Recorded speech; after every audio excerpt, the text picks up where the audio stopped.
우리 오늘 예배를 시작하면서도 고백한 이 사도신경에서 예수님의 부활을 고백할 때 죽은 자 가운데서 다시 살아나시며 라고 고백합니다. 부활이라는 것은 죽은 자가 다시 살아남이라는 정확한 정의를 갖고 있는 단어죠. 오늘 본문도 부활을 말하면서 이 죽은 자가 다시 살아났다라는 표현을 반복해서 사용합니다. 저는 이 단어의 의미를 강조하는 것이 오늘 우리에게 매우 중요하다고 생각을 합니다. 오늘날 이 부활이라는 단어를 아무렇게나 남용하고 있기 때문이죠. 게임 캐릭터가 죽었다가 다시 리스폰 되는 것을 또 부활했다라고 말합니다. 또 어떤 스포츠 선수가 슬럼프를 극복하고 다시 기량을 회복할 때도 우리는 부활했다라는 표현을 쓰죠. 그리고 우리의 체력이나 기운이 완전 녹초가 되었다가 잠을 푹 자거나 맛있는 음식을 먹고 다시 기운을 얻으면 그것도 부활했다라고 말하곤 합니다. 저는 이런 표현들이 다 잘못됐다고 말하는 건 아닙니다. 다만 이렇게 부활이란 말을 흔하게 사용하는 것이 이 단어가 우리에게 주는 유익을 잊어버리게 할 수도 있다는 점을 지적하고 싶습니다. 지난주에도 말씀드렸던 것처럼 부활 신앙은 기독교 신앙의 핵심입니다.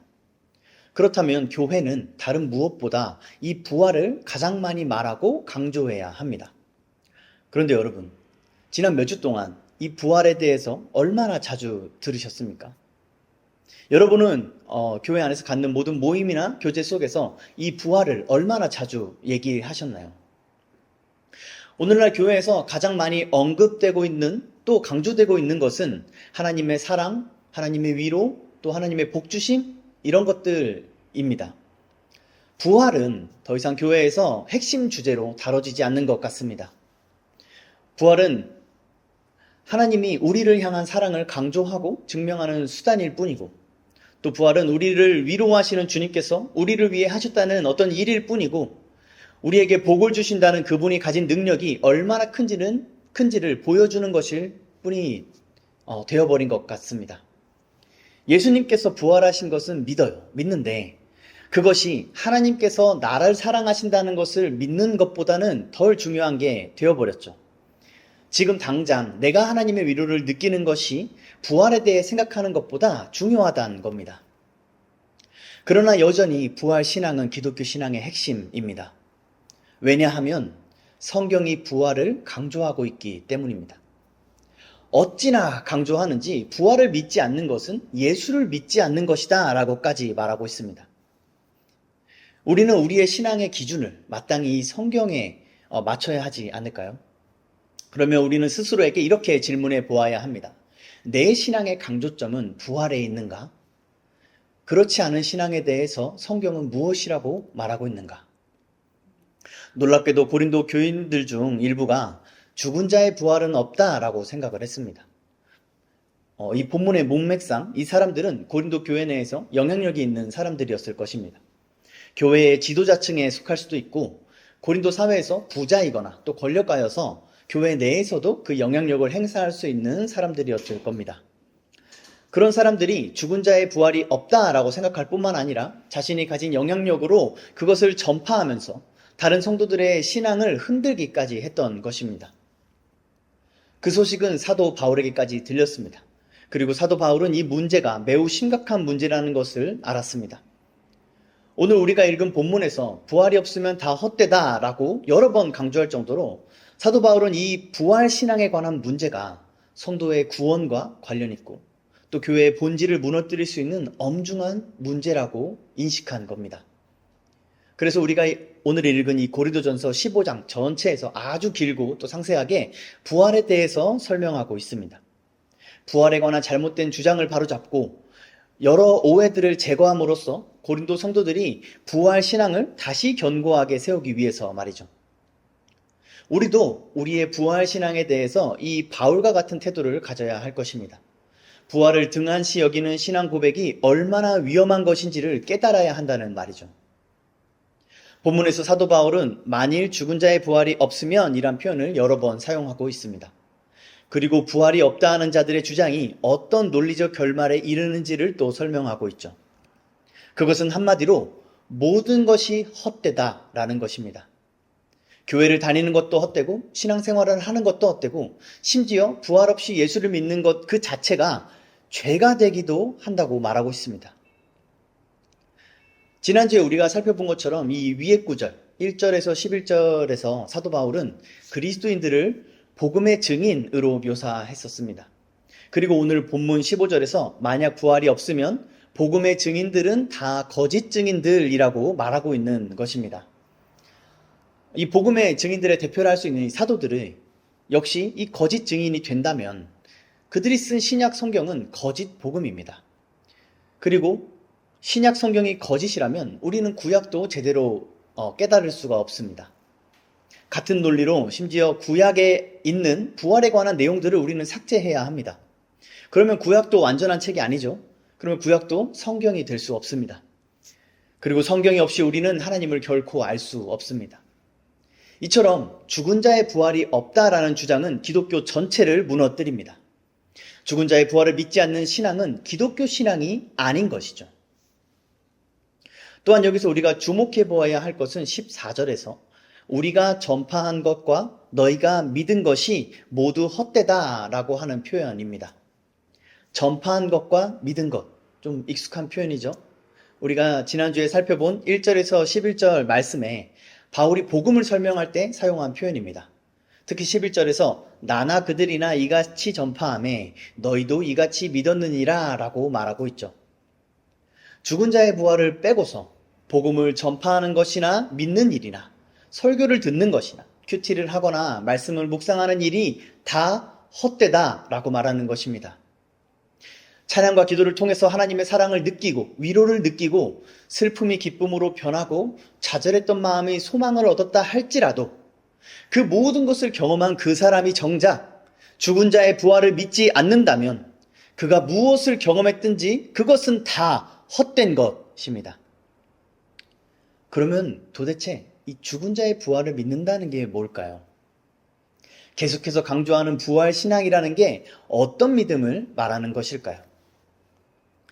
오늘 본문 13절, 15절, 16절을 보시면 죽은 자가 다시 살아나는 것과 그리스도께서 다시 살아나시는 것을 연결해서 말하고 있습니다.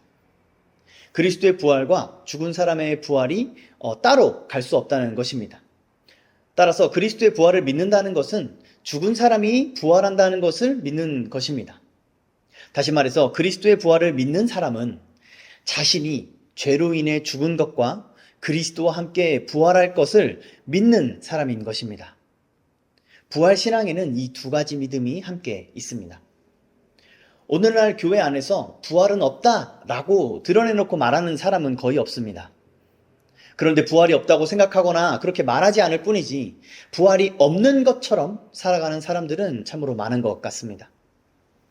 자신의 죽음에 대해서 별로 생각하지 않는 그리스도인들, 그래서 죽음 이후에 대해서 거의 생각하지 않는 그리스도인들이죠. 이런 분들에게도 예수의 부활이나 천국이나 지옥에 대해서 얘기를 하면은 이해하고 또 동의합니다. 그러나 그런 게 믿는 것은 아니라고 지난주에도 말씀을 드렸죠. 부활이나 천국이나 지옥을 지식적으로 알고 의지적으로 동의한다 할지라도 그것이 삶으로 나타나지 않으면 그것은 믿는 게 아닌 것이죠. 그것이 본문에서 바울이 말하는 헛되이 믿는 것입니다. 헛된 믿음에 구원은 없습니다.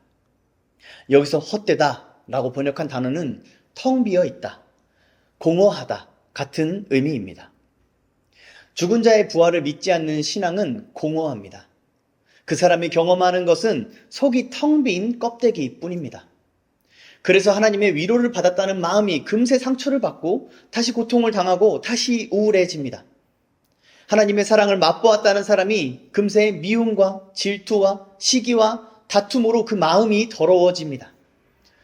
또 어떤 사람들은 소위 말하는 영적 슬럼프에 빠집니다. 영적 슬럼프. 여러분, 그런 거는 없습니다. 기독교 신앙에 그리고 성경 안에서 영적 슬럼프 같은 것은 없습니다. 그냥 밑 빠진 독에 물을 붓는 것처럼 텅 빈 신앙을 지속하는 사람들이 있을 뿐이죠. 그들은 금세 예배에 중독됩니다. 그들이 영적인 충족감을 느꼈던 그 찬양팀, 그 찬양 집회, 그 수련회, 그 선교지 이런 것들을 계속해서 찾아갑니다. 그런 자극과 채워짐이 없으면 금세 공허함을 느끼기 때문이죠. 그런 사람들을 대상으로 장사하는 자들이 교회 안에 왜 없겠습니까? 그 악한 자들은 부활을 전하지는 않고 감정적인 고향과 정서적인 충족감만을 줄 뿐입니다.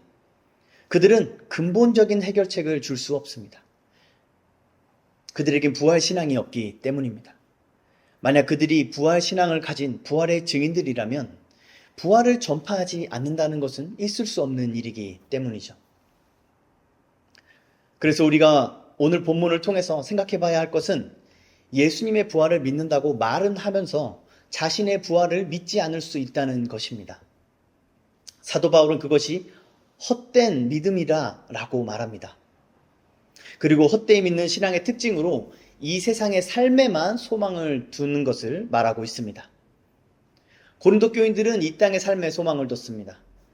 이 땅의 것에 가치를 두고 살았다는 것이죠. 고린도는 매우 부유한 도시였습니다. 고린도엔 돈이 많았고 또 사람들이 넘쳐났습니다. 항상 최신 문화와 최신 기술들을 쉽게 접할 수 있고 그런 것들이 넘쳐나는 곳이었죠. 고린도 교인들도 대체로 부유한 자들이었습니다. 심지어 그들에겐 성령의 은사도 넘쳐났습니다. 물질적으로나 영적으로나 빠질 것 없이 부유했던 사람들이죠. 그런데 그들은 헛되이 믿었습니다. 자신들이 이 땅에서 누리고 있는 것이 영원할 것처럼 자신이 죄로 인해 죽을 것을 믿지 않았고 그리고 자신의 부활도 믿지 않은 것입니다. 하지만 교회를 다니면서 머리로나 가슴으로나 예수의 부활을 인정하기는 했습니다. 그러나 여전히 자신에겐 이 땅에서 더 많은 돈과 사람들의 인정을 받는 것과 또 자신의 성취감이 더 중요했던 것입니다. 이로써 그들이 죽은 자의 부활을 믿지 않음이 드러난 것이죠. 오늘 우리는 어떻습니까? 우리의 소망, 즉 우리의 기도 제목에는 어떤 것들이 있습니까? 얼마 전에 끝난 수능이 좋은 결과를 얻어서 좋은 대학에 진학하는 것, 투자나 사업이 잘 돼서 더 많은 돈을 벌게 되는 것, 좋은 사람과 연애를 하고 행복한 결혼을 하게 되는 것, 높은 연봉과 워라밸이 보장되는 직장에 취업을 하는 것, 나나 내가 사랑하는 사람들이 건강하고 안전한 것, 이런 것들을 구하고 있지 않습니까? 우리 주님께서는 분명히 먼저 하나님의 나라와 하나님의 의를 구하라고 우리에게 명령하셨습니다. 우리는 이것들을 먼저 구하고 있습니까? 아니, 우리의 기도 제목에 하나님의 나라와 하나님의 의가 있기는 한가요? 이 땅의 것을 구하지 말라는 얘기가 아닙니다.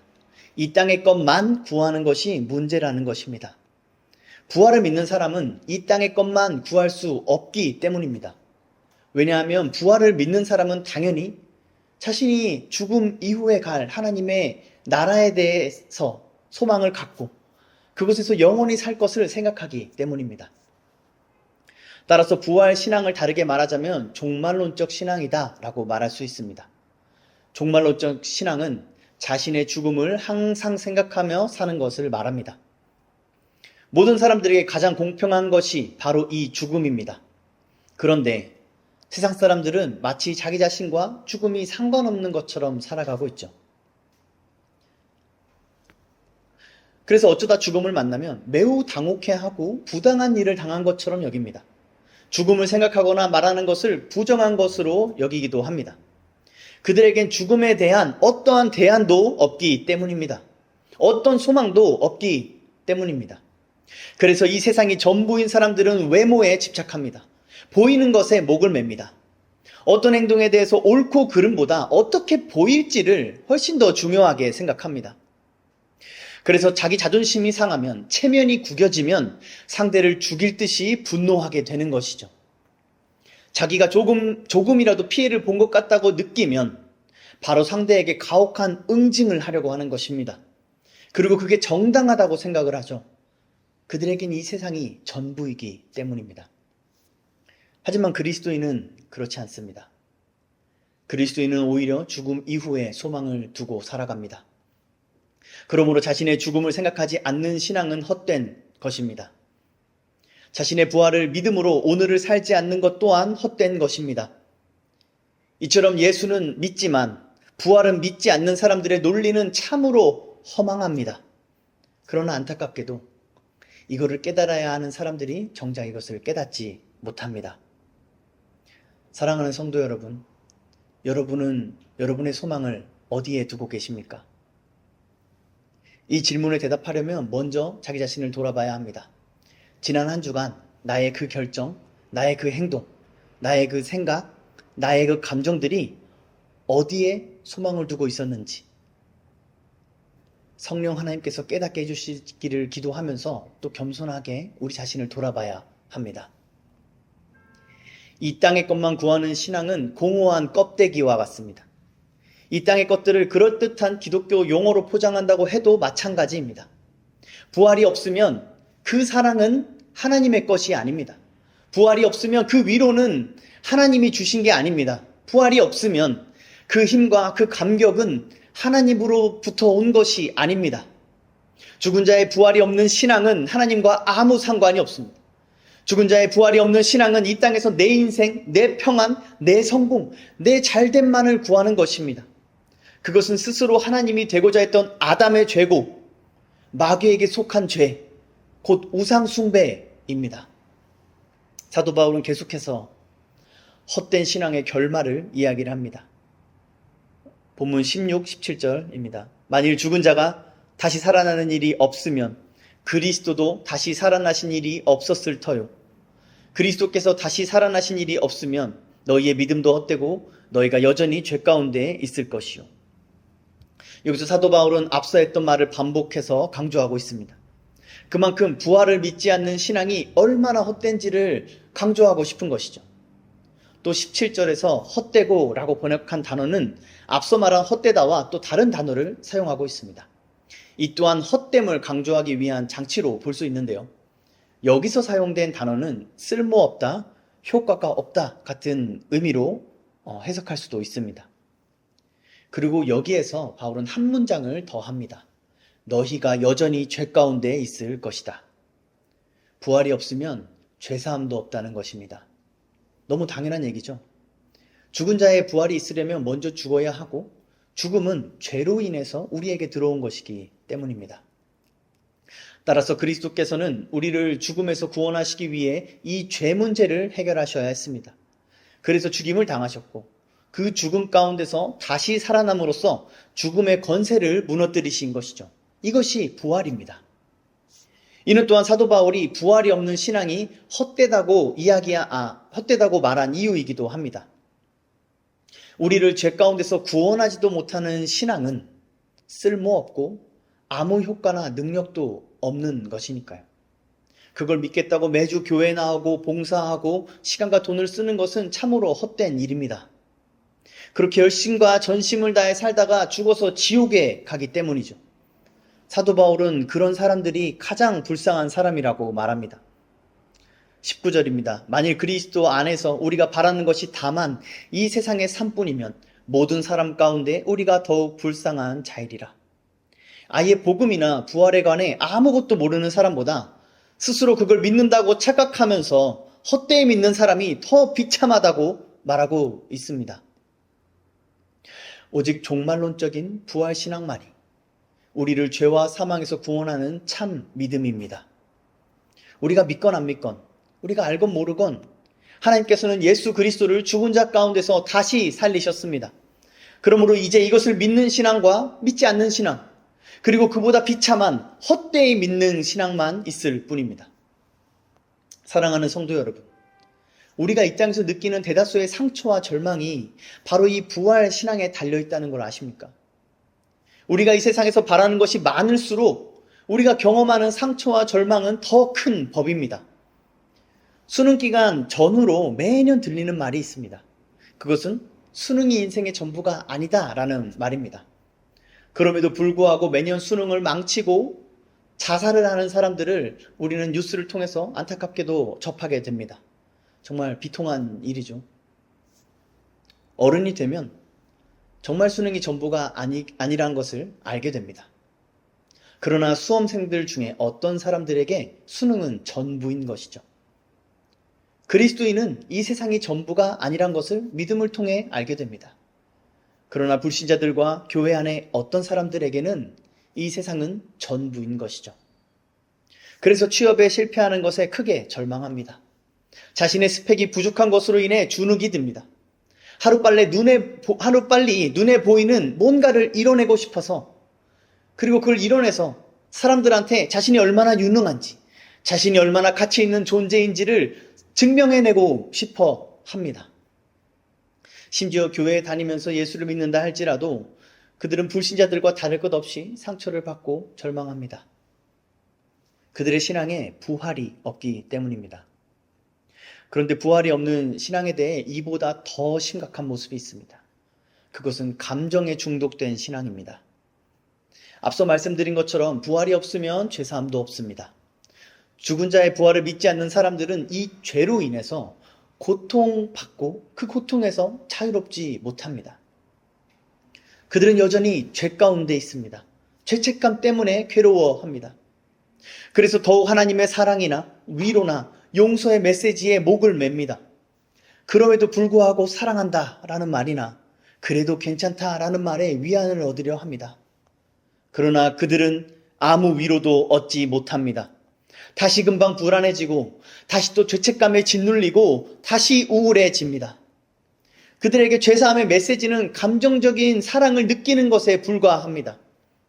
그것은 생크림 같은 것입니다. 매우 부드럽고 매우 달콤하지만 우리의 영적 허기를 채워주지 못합니다. 그러나 성경이 전하는 죄사함의 메시지는 죽은 자의 부활입니다. 그것은 생명의 빵입니다. 퍽퍽하고 질기고 단단해서 그것을 씹어 삼키기가 매우 힘들지만 우리의 영적 굶주림을 해결하고 생기를 북돋아 줍니다. 사랑하는 성도 여러분, 우리가 죽은 자의 부활과 그리스도께서 죽은 자 가운데서 다시 살아나신 것을 믿음으로 살아내지 않는다면 성경이 약속하는 사랑과 위로와 평안과 안식은 우리의 것이 될 수 없습니다. 그러므로 부활의 복음을 전하지 않고 그저 감정적인 위로나 메시지만을 전하는 거짓 교사들을 피하십시오. 죽은 자의 부활은 실체입니다. 죽은 자의 부활은 사실입니다. 이것은 현실입니다. 무수히 많은 증거들과 증인들이 있고 우리의 눈으로 직접 볼 수도 있는 것입니다. 그래서 성경도 네 믿음을 내게 보이라 라고 말하는 것입니다. 부활신앙은 감정적인 게 아니라 실제로 우리의 삶에 역사하는 믿음입니다. 추상적이고 감상적인 신앙에서 벗어나십시오. 그 신앙이 여러분을 망하게 할 것입니다. 그 신앙은 여러분에게 위로와 사랑을 주는 척하지만 사실은 허망함과 우울과 절망과 공허함만을 주고 있습니다. 부활하신 그리스도께서 여러분에게 주신 자유를 빼앗고 여러분을 노예처럼 살게 만듭니다. 자기 감정의 노예, 사람들의 눈치를 보며 사는 노예, 갖가지 기준들로 내려치고 조롱하는 세상의 노예로 살게 만드는 그 신앙에서 벗어나십시오. 그리고 그리스도께서 우리를 위해 하신 일들을 구체적이고 또 바르게 공부하고 묵상하고 탐구하십시오. 성경에 기록된 그 복음들을 우리는 그 무엇보다 소중히 여기며 깊이 사모해야 합니다. 죽으면 끝인 저들과 우리는 다르지 않습니까? 우리에겐 죽음 이후에 소망이 있지 않습니까? 그러나 이제 그리스도께서 죽은 자 가운데서 다시 살아나사 잠자는 자들의 첫 열매가 되셨도다. 사도 바울은 그러나 이제라고 말하면서 그리스도의 부활을 선포하기 시작합니다. 이 선포의 시작은 문장의 구조적으로 볼 때 앞서 부활이 없다는 사람들의 논리를 완전히 뒤집어 놓는 것입니다. 사도 바울은 그리스도께서 모든 죽은 자들의 첫 열매가 되셨다고 선포합니다. 이것은 그리스도를 시작으로 죽은 자들의 부활이 그 놀라운 열매가 필연적으로 일어날 것이라는 말입니다. 여기서 말하는 죽은 자는 이미 죽은 사람들 뿐만 아니라 언젠가 반드시 죽을 우리 모두를 이야기하고 있습니다. 우리 모두가 한 사람, 아담 안에서 죽었습니다. 시체나 다름없습니다. 시체는 아무것도 할 수 없습니다. 시체는 하나님을 선택할 수도 없고 하나님을 알아볼 수도 없습니다. 시체에게는 아무런 가능성도 그 어떤 소망도 남아있질 않습니다. 그러나 이제 하나님께서 죽은 자 가운데서 그리스도를 다시 살리셨습니다. 이 세상밖에 바랄 것 없던 비참한 인생에서 그러나 이제 부활과 영원한 생명을 바라는 복된 인생으로 구원받을 수 있는 길이 우리에게 열린 것입니다. 그리스도 안에서 모든 사람이 삶을 얻으리라. 그리스도 안에서 모든 사람이 생명을 얻을 수 있게 됐습니다. 그리스도 안에서 우리는 비참하고 허망한 인생에서 구원을 받게 됩니다. 여기서 그리스도 안이라는 표현이 어떤 의미일까요? 바로 그리스도께서 십자가에서 죽으신 것과 무덤에서 다시 살아나신 것 안에서라는 뜻입니다. 그래서 부활신앙은 이 그리스도 안에서 그리스도와 함께 죽는 것입니다. 이것이 부활신앙을 설명하던 사도 바울이 32절에서 나는 날마다 죽노라 라고 말한 배경입니다. 갈라디아서 2장에서 이 부활신앙을 더 잘 설명하고 있습니다. 내가 율법으로 말미암아 율법에 대하여 죽었나니 이는 하나님에 대하여 살려 함이라. 내가 그리스도와 함께 십자가에 못 박혔나니 그런즉 이제는 내가 사는 것이 아니요 오직 내 안에서 그리스도께서 사시는 것이라. 이제 내가 육체 가운데 사는 것은 나를 사랑하사 나를 위하여 자기 자신을 버리신 하나님의 아들을 믿는 믿음 안에서 사는 것이라. 여기서 율법에 대하여 죽었다라고 말할 때 율법은 오늘 우리가 살펴본 것처럼 어떤 행위로 소망을 이루려고 하는 것을 의미합니다. 내가 뭘 어떻게 해서 내가 바라는 것을 이루고 내가 뭘 어떻게 해서 인정을 받고 성취를 하는 것뿐만 아니라 세상이 가장 가치 있는 것이라고 제시하는 수많은 기준들이 여기에 해당합니다. 그 헛된 것, 죽으면 끝인 신앙, 부활이 없는 신앙에 대해서 바울은 죽었다는 것입니다.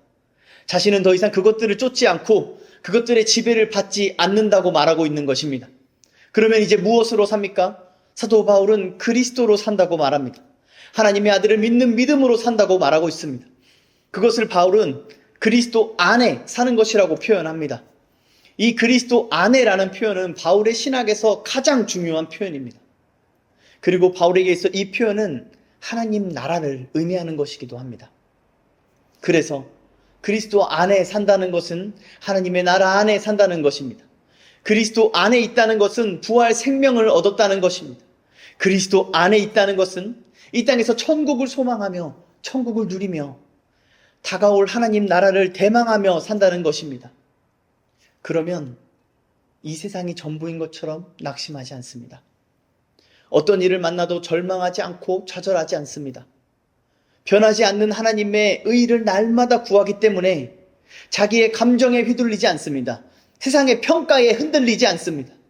영원하고 아름답고 영화로운 하나님의 나라에 나의 소망을 두기 때문에 그 신앙은 결코 침체될 수 없습니다. 이런 삶을 살고 싶지 않으십니까? 우리가 이렇게 사는 것이 정말 가능하다면 정말 행복하지 않을까요? 그러나 실상은 너무 많은 사람들이 부활이 없는 신앙을 살고 있는 것 같습니다. 그래서 교회 안에서 나누는 대화나 교회 밖에서 나누는 대화나 큰 차이가 없습니다. 그냥 교회에서 배운 기독교 용어들만 더 사용할 뿐이죠. 성도들의 대화 속에서 갖가지 세상적인 걱정이나 혹은 세상적인 자랑들을 늘어놓습니다. 그래놓고 하나님의 이름으로 위로를 하거나 하나님의 영광이나 하나님의 은혜다라는 말을 더할 뿐이죠. 여러분, 이것은 매우 심각한 위선입니다. 부활에 관해 생각하거나 대화하지 않으면서 부활을 통해서만 주시는 복을 기대하고 있는 것이니까요. 그런데 우리는 대부분 이러고 있지 않습니까? 나에게 사랑과 복과 위로와 은혜와 풍성함을 약속하시는 말씀에는 크게 아멘 하면서 고난과 징계와 환난과 핍박과 죽음을 말씀하시는 그 하나님의 말씀에는 침묵하고 있지 않습니까? 언제까지 수련회나 찬양 집회나 단기 선교 같은 그런 곳에서 은혜 받는 것만을 추구하며 쫓아다니시렵니까? 언제까지 분위기를 따라 기도하고 분위기를 따라 은혜 받고 하실 겁니까? 언제까지 첫사랑을 회복하자라는 구호나 외치고 계실 겁니까? 남들이 다 이렇게 신앙생활 하니까 그게 신앙생활이라고 착각하지 마십시오. 성경은 그런 헛된 신앙을 결코 말하지 않습니다. 고작 그런 믿음을 주려고 하나님의 아들이 죽은 게 아닙니다. 아들의 목숨값으로 산 그것이 이 세상이 언제든지 자기 마음대로 빼앗고 유린할 수 있는 것이란 말입니까?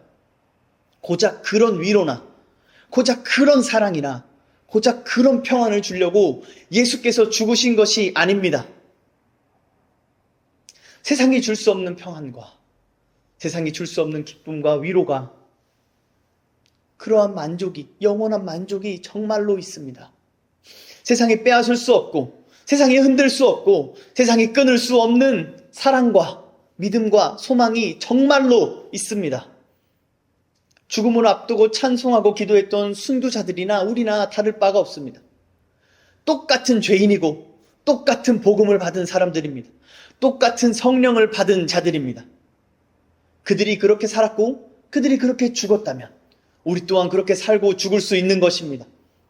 그들이나 우리나 똑같은 부활 신앙 안에 있기 때문입니다.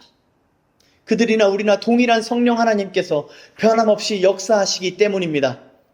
그러니 시대가 다르다느니 상황이 다르다느니 변명하지 마십시오. 핑계대지 마십시오. 자신의 불신앙을 정직하게 고백하고 회개하셔야 합니다. 그리고 그리스도의 죽으심에 참여하십시오. 그리스도 안에서 죽으십시오. 그의 죽으심을 본받아 어떻게 해서든지 부활에 이르는 것에 나의 모든 소망을 걸어야 합니다. 이것이 그리스도 안에 사는 것입니다. 그리스도께서 그 안에 사는 사람의 마땅한 모습입니다. 그 안에 날마다 샘솟는 부활의 감격이 있습니다. 그런 사람 안에 하나님의 풍성하고도 넘치는 은혜가 있습니다. 바다를 덮는 물처럼 한없는 생명이 그리스도인에게는 있습니다. 사랑하는 성도 여러분, 죽은 자의 부활로 나아오십시오. 인정받길 원하고 위로받길 원하는 자기 자신을 예수 그리스도의 십자가에 못 박아 죽이십시오. 여러분은 지금 누구 안에 살고 계십니까? 죽기를 무서워하는 아담 안에 있습니까? 영원한 생명의 자유를 주시는 그리스도 안에 계십니까? 여러분의 소망은 어디에 있습니까? 썩어 없어질 이 세상에 있습니까? 영원하고 영화롭고 아름다운 하나님의 나라에 있습니까? 고린도 교회 안에 부활이 없다 하는 자들은 분쟁과 갈등을 일으켰습니다. 그들은 교회를 무너뜨리고 많은 사람들을 시험에 들게 했습니다. 오늘날도 마찬가지입니다. 부활을 믿지 않는 교인들은 자기 자신뿐만 아니라 주변 성도들과 교회 공동체에 해악을 끼칩니다. 부활은 기독교 신앙의 핵심입니다. 어느 단체나 조직이나 본질을 잃어버리면 망하게 되어 있습니다. 그런데 교회는 사람의 영원한 생명에 관한 공동체입니다. 그러니 우리는 부활을 믿는 것을 매우 신중하게 여겨야 합니다. 그렇지 않는 것은 사람의 목숨을 가지고 장난치는 것이나 다름없습니다. 사랑하는 성도 여러분, 여러분의 목숨에 걸린 일을 가볍게 여기지 마십시오. 여러분의 가족과 사랑하는 친구들의 생명이 달린 이 부활신앙에 관한 문제를 진지하게 생각하고 굳게 붙잡으십시오. 저는 우리 모두가 그리스도 안에서 영원한 생명을 얻기를 간절히 소망합니다. 저는 이 설교를 듣는 여러분이 다 살아났으면 좋겠습니다. 그래서 함께 부활을 소망하며 하나님의 나라와 의를 구하며 함께 예배하고 교제함으로 여호와를 즐거워하는 우리 모두가 되기를 축원합니다.